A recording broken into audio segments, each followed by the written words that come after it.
everybody. Better late than never. This chapter of the Jesus Storybook Bible is called The Forgiving Prince. Jacob had 12 sons, but of all of his sons, Joseph was his favourite.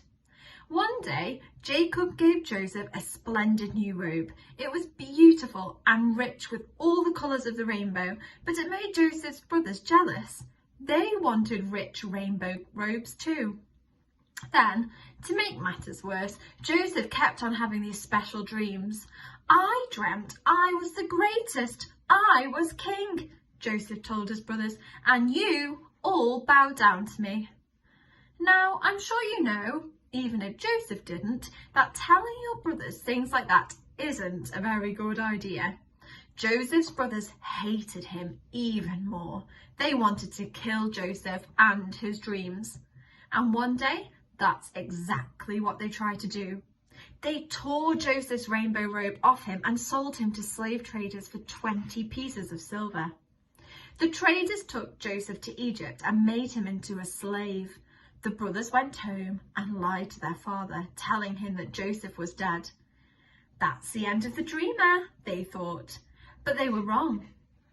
God had a magnificent plan for Joseph's life, and even when it looked like everything had gone wrong, God would use it all to help the dream come true. God would use everything that was happening to Joseph to do something good. Meanwhile, though, things were not looking good for Joseph in Egypt. He was far from home and far from his dad. Then he got blamed for something that he didn't do, and even though he had done nothing wrong, he was punished and thrown in jail. But God had not left Joseph. One night, Pharaoh, the king of Egypt, had a scary dream about thin cows gobbling up fat cows. What on earth did it mean? He didn't know, but Joseph was a dream expert, so Pharaoh sent for him. It means a famine is coming, Joseph explained. There won't be enough food. Pharaoh was so pleased by Joseph's skill that he immediately took Joseph out of jail and made him a prince. Now, back home, Joseph's brothers had run out of food and everyone was hungry. God's special family was in danger. If they didn't get food soon, they would starve to death. So Joseph's brothers travelled to Egypt to buy food. They came and knelt before the new prince. His brothers didn't know that the prince was Joseph, but Joseph knew who they were. Joseph's dream, the one about his brothers bowing down to him, was coming true. "It's me," Joseph cried. When they saw it was Joseph, his brothers were afraid. They had wronged Joseph. They had sinned and they knew it. Now Joseph would certainly punish them. But Joseph looked at his brothers and his eyes filled with tears. Even though his brothers had hurt him and hated him and wanted him dead, in spite of everything, he couldn't stop loving them.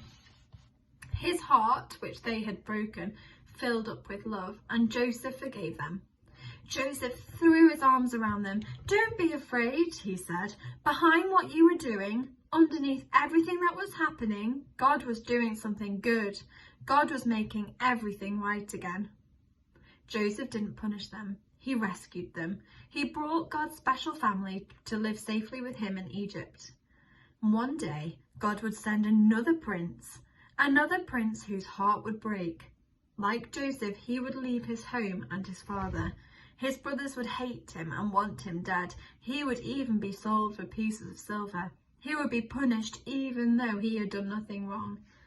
But God would use everything that had happened to this young prince, even the bad things, to do something good, to forgive the sins of the whole world. This week, have a think about some bad things that may have seemed bad at the time, but actually turned into something good. See you next week.